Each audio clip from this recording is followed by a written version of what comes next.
Hey, and welcome to this epic showdown of email service providers. We've got our heavyweight champion AWeber, which has been in the industry since the 1990s when the internet was still in its diapers, and a relative newcomer to the field, ConvertKit, which promises to pack a punch up its sleeve and may be a great offer for your service. So let's have a look and compare these two against each other so you can work out what is going to be the best email service provider for you. Let's just put a disclaimer out there. I am an affiliate. However, I'm an affiliate of AWeber and ConvertKit, and they're both offering the same percentage, which is about 30% lifetime over the course of the relationship. So I am an affiliate, but that's not really skewing my results because I'm getting the same for each, and I have used both of these services. Here are my affiliate links. If you do decide to go with one of these, I massively appreciate if you go through my affiliate link. Won't cost you anything more, but it's a great way to say thanks and to help fund this channel. So pelt.co/AWeber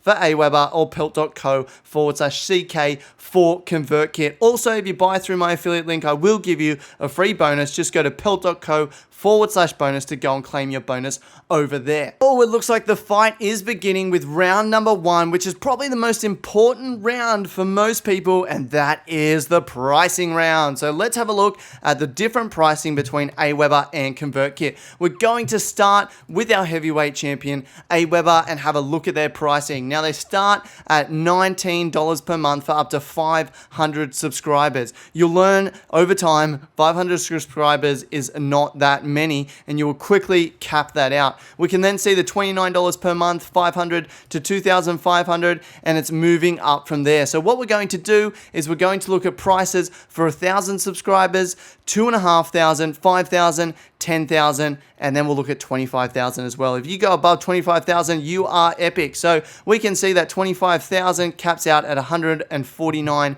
per month. We'll just go through and we'll compare these two side by side. So let's start with 1,000 subscribers. So here we go, ConvertKit, our list of 1,000 subscribers, you'll be paying $29 per month. 1,000 subscribers, you'll be paying $29 per month. So they're the same. Oh, it's a tie, punch for punch here. And then we're going to go to 2,500. Well, let's call it 3,000 for ConvertKit. You'll be paying $49 a month. Shock horror, 2,500. As soon as you go over that, 49,000 a month. Let's have a look at if you're getting 5,000 subscribers, $79 per month. With AWeber, 5,000 to 10,000, you're looking at 69. So AWeber gets the uppercut in there and is better on pricing for that 5,000 to 10,000 range. Now let's jump ahead to the almighty 10,000 subscribers. If you hit this, then you are made the big time apparently. $119 for ConvertKit. If we go over that 10,000, ooh, $149 for AWeber. So they're $30 more per month, more expensive there. And if we go up, we can see with ConvertKit, 25,000 subscribers, you'll be paying $200 a month. If you reach 25,000, then you're still around that $149, but you need to go ahead and get a quote from that. So round number one is over. Pricing, the winner, I'm going to have to give this round to AWeber because they did have a slightly cheaper offering for that $5,000 to $10,000 range and a cheaper offering for the $25,000 range. However, it was a very close matchup, and basically it's got the same pricing. When we looked at it, this $49, $29, very similar. This was $10 cheaper, around 10,000. ConvertKit actually went into the lead, but then AWeber took over as we got up towards the 25,000. So as you can see, it's very, very close here in terms of pricing. Not really much of a difference. And once you're getting around that 10,000, 15,000 subscribers, $30 a month, you'll learn, doesn't actually mean a lot to you. So really, it's basically a tie, but we will give it to AWeber as the winner. Let's look at round number two. What about the basic functionality of the service? We want to be able to manage our subscribers. We want to be able to send broadcasts. We want to be able to send follow-up sequences. And we also want forms that we can put on our website to collect email addresses. I'm going to try and speed through this so I don't waste too much of your time. I'm assuming you know a little bit about email marketing already, but basically with AWeber, you can create follow-up sequences and you can create broadcasts and you can create blog broadcasts. So the differences between ConvertKit, where you can also create follow-up sequences that they call courses, and you can create broadcasts as well, is that with AWeber, with their follow-up sequences, you can actually determine the day and the time that things go out. So we can see that this one is only going to go out on Saturday starting at 12:15 p.m. whereas this one can go out every day, whereas this one I think is only going to go out on Tuesday. And so you can set for each individual email, you can set the day and the delay for that individual email. With ConvertKit, however, you can only set one setting for your entire course. So we can see that this course has 5 emails in it. However, when I go into the settings option, then we can see that I can only adjust the days that it goes out for the entire sequence. So let's say I only want it to go out on Fridays. Well, that's going to apply to every single email in this sequence. So if I want this email to go out specifically on Tuesday, this one on Friday, this one on Monday, you can't really do that inside ConvertKit. So AWeber goes ahead and gets the win for having that functionality.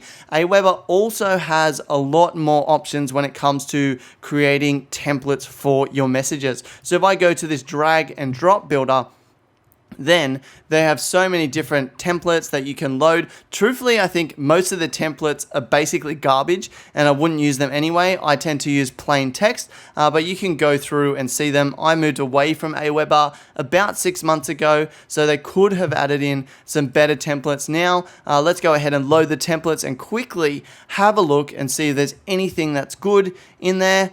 Okay, AWeber, you're taking time, too much time. All right. You're annoying me now. Okay, but the other thing as well with AWeber, okay, broadcasts are the same, but AWeber, you can send out blog broadcasts. So you can basically pull from your RSS feed of your blog posts, and every time you release 7 new blog posts, or every Monday, you can send out an email that basically pulls from your blog RSS feed. So you can set up that automation in AWeber. Okay, we've got some templates here. Okay, they're not all completely rubbish. They're all right, but seriously, some of these, AWeber, what were you thinking? Look at this bubbles one. If you are using this, you should just go and lock yourself in a dark room because that is a horrible template. So AWeber does have more templates, but most of them aren't very good. There are a few in there that are usable, yes. But in terms of basic functionality, you know, that's what you got there. When we go into, look, I can't even get out of this. What is going on, AWeber? When we go into managing our subscribers, okay, so let's go into subscribers for ConvertKit. So we've got our list of subscribers here, which you can't see because I've censored it. Let's go ahead and search for a subscriber, which will be myself, okay? That way I can show you the things that you can do with a subscriber without worrying about giving away somebody's information. Okay, so here's the subscriber for me. Basically in ConvertKit, you do have a lot of options. We'll talk about them in a second. Here's the same subscriber in AWeber. Let's have a look at the different things that we can do. Okay, in AWeber, we've got name and email address that we can put for that person. They're the only options we have. With ConvertKit, again, if you go to edit subscriber, then it's name and email address are the only things you can edit. So basically the same there. Last follow-up received, you can change their place in the follow-up sequence, which is good with AWeber, but you can't move them to a different sequence or put them in any marketing funnel or anything like that. With ConvertKit, I have control over the different courses that that person is in, so different follow-up sequences. Let's say I want to add them to a different follow-up sequence. I can go ahead and do that, not in here, but I can do it with a CSV file. I can also adjust the tags of this person as well. So I can go ahead and delete tags really easily or go ahead and add tags really easy. So ConvertKit does allow you to track your customers a lot better and market to them much more personalized. So in terms of basic functionality, managing your subscribers, ConvertKit wins there. When it comes to sign-up forms, let's go to forms and have a look at those and sign up forms for AWeber. Basically, I put them on a level playing field. I use lead pages anyway, so it doesn't make that much of a difference to me. But if we go to forms for ConvertKit, we can see there's 3 different forms here. You can put this form that, you know, has a picture and stuff like that. You can put a basic inline form or put something like this. The thing that I love about the forms that we have on ConvertKit is that if someone fills out the form, you can actually replace this form with something else. So in our settings here, we can actually go down here, we can hide the form or we can show custom content when someone's filled out the form, which is really, really cool. You can also, here's the different form styles. You can have it inline modal, which means it's going to create a light box, or you can have it slide into the bottom, which I really love. In terms of AWeber, let's go ahead and create our form. It's basically the same sort of options. You can do inline forms, you can do these light box forms. I'm not sure if they have the slide in form. No, they don't. They've only got pop over, lightbox, pop up, and inline. So ConvertKit does get a win there. However, AWeber does have a lot of different form templates that they have. Again, most of them I think are pretty garbage, but you can find a couple of good ones in there. So in round 2, where we're looking at basic functionality, the winner of this round is definitely ConvertKit, because you can add tags to your customers. You can add your customers to different autoresponder sequences as you wish. Whereas with AWeber, they're stuck into one particular list, one particular follow-up sequences. So ConvertKit gets the win there. Also, ConvertKit gets the win because their forms have that extra pop-up from the bottom right-hand corner, and they also have the ability to be replaced with other content or links to your product or whatever you want once someone has filled out the form. So ConvertKit does get the win there. Round 3, marketing automation. So this is the ability to automatically create sales funnels and marketing things based on people's actions or based on things that they have done. So let's have a look at them. Basically, we don't need to do much looking in AWeber because there is no marketing automation. Someone fills up a form, they get added to a follow-up series, and you can also send them broadcasts. That is the extent of the marketing automation for AWeber. ConvertKit takes this further because when someone fills out a form, you can actually give them options. You can add them to a follow-up sequence, okay, same as AWeber, but you can actually go into this automations and you can do a whole bunch of different things. So let me just quickly show you that. Let's go ahead and add rule. So let's say someone subscribes to a form and they fill out, I don't know, this general form here. We can then subscribe them to a course, or we can go ahead and subscribe them to a number of courses as well. We can add tags, or we can remove tags as well. Also, when someone completes a course, we can add them to another course. That's really cool. Or my favorite thing is that when someone clicks a link, and we can create a link there, we can then subscribe them to a course. So let's say I send out an email broadcast and I'm talking about my property listings and someone clicks on that. I know that this person is potentially interested in my membership site where I present my property listings, okay? So I can then add that person to a follow-up sequence where I talk about all of my membership site stuff and the property listings and try and get them to buy. So this automation is really powerful. When someone becomes a customer, I can add a tag that they are now a customer. And when I send out broadcasts or autoresponders, I can not send things to customers, or I can just send things to customers. So when it comes to marketing automation, hands down, the winner is ConvertKit because they have marketing automation and AWeber doesn't. If you want severe marketing automation, like someone creates a cart full of stuff, but they don't end up checking out, or they go to your sales page but don't buy and you want to follow up, then you will need something more advanced like Ontraport or Infusionsoft. But ConvertKit does have some good basic marketing automation there. When it comes to ease of use, between the two, I am going to have to give it to ConvertKit. You've got all your main buttons up the top. It's really easy to see all of your courses that you have. It's really easy to create automations. It's really easy to create forms. And truthfully, the site just looks beautiful. I absolutely love how beautiful the site looks. When it comes to AWeber, I do feel it's a bit dated. I do feel it's a little bit clunky. When I go to create a message, if I want to create a HTML message, okay, and I go ahead and create that message, I'm actually getting stuck on this page at the moment, and like I can't create a message, okay, and then save and exit out of that message. It just like locks me onto this page, saves that as a draft, and then I got to go through this 4-5 step process to get that added to my autoresponder. So AWeber does have some bugs in it as well, which you think they would have worked out, seeing as they've been around for like 20 years or something like that. So the winner for round 4 in terms of ease of use definitely goes to ConvertKit because it is just very beautiful and very easy to use. Next, we're going to look at deliverability. Now, in terms of deliverability, AWeber is kind of seen as the best in the industry, and they do have a thing here where you can go to sendscore.com and you can put in AWeber mail services, their ID. So let's go ahead and copy that. If we go to senderscore.com, we can go ahead and put that in and we can check it. With ConvertKit, there's not really that option. They just talk about the things that they do to improve their deliverability, but they don't talk about how well they deliver. But I don't even know what this sender score really means. But if I go ahead and put AWeber's IP address in there, the IP address they give us, then it's going to generate a report for us. And we can see all the sender scores here, which are 97, 98, 96, 97. There's a couple of 80s in there.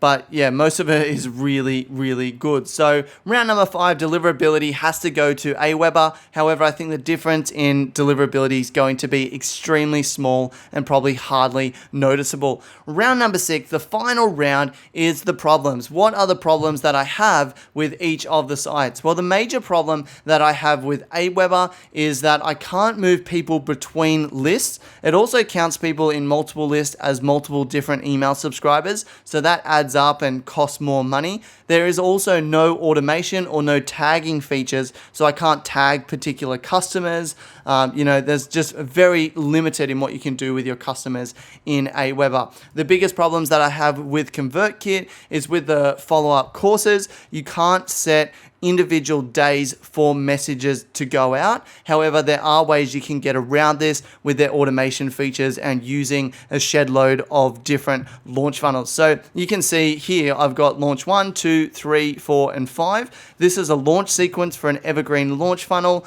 I could do that in one autoresponder sequence in AWeber, and I could just have, the 7 or 8 or 9 emails, however many there are, in one sequence. However, with ConvertKit, I can still achieve the same thing, but I need 5 different courses and I need a whole bit of automation and stuff as well. So that is my biggest hate of ConvertKit. Also, ConvertKit don't have any templates for their email addresses. I don't really use them, but for a lot of people, that's going to be an issue. Also, with ConvertKit, in terms of their reporting, it's not that great. Like we can see here, daily reporting, and we can see how many people are signing up. But I can't actually go through, or I really don't know how to go through and actually see historical reporting for a year or 2 years or whatever it is. I want those vanity metrics. I want to see how my email list has grown from 3,000 to 12,000 people over the last 12 months. I want to pat myself on the back, feel good about myself, but ConvertKit don't allow me to do that, whereas AWeber do. So there's some problems. Really, they're both the losers in here because they both have stuff that I wish they would fix. So overall, when we're talking AWeber versus ConvertKit, we're looking at all those different things. We're looking at pricing, we're looking at basic functionality, marketing automation, ease of use, deliverability, and the problems that they have. I am going to have to give the title to the newcomer, to ConvertKit. The marketing automation mixed with the beauty of it and the ease of use just makes ConvertKit hands down a better tool to use than AWeber. The price is extremely comparable, cheaper in some circumstances, basically the same price in every other circumstance. I am going to have to go and give this to ConvertKit. Now, here are my affiliate links. If you decide that you want to give ConvertKit a try, they don't have a free trial, so to say, but they do have, I think it's like a 2-week money back guarantee, so you can try it. If it's not very good, then they'll give you a refund. Go to pelt.co/CK for ConvertKit. If you want to sign up for AWeber, they do have a 30-day free trial. If you go through my affiliate link, pelt.co/AWeber, you can get access to that. And remember, there are some free bonuses for you that you can choose from. Go to pelt.co/bonus. And if you sign up for my affiliate link, just go to bonus and you can see all the different bonuses you can choose from. Shoot me an email and we'll hook you up with a free bonus. Just a way for me to say thanks for being awesome and going through my affiliate link and helping to fund this channel. And don't forget, give us a thumbs up and subscribe to the channel so you don't miss any of our tutorials in the future. And if you need help setting up evergreen launch funnels, or you need help setting up a website or a podcast or things like that, we do have services available where we can help you do a whole bunch of different things. Just go to pelt.co/services to see what we have to offer. And until next time, guys, keep learning.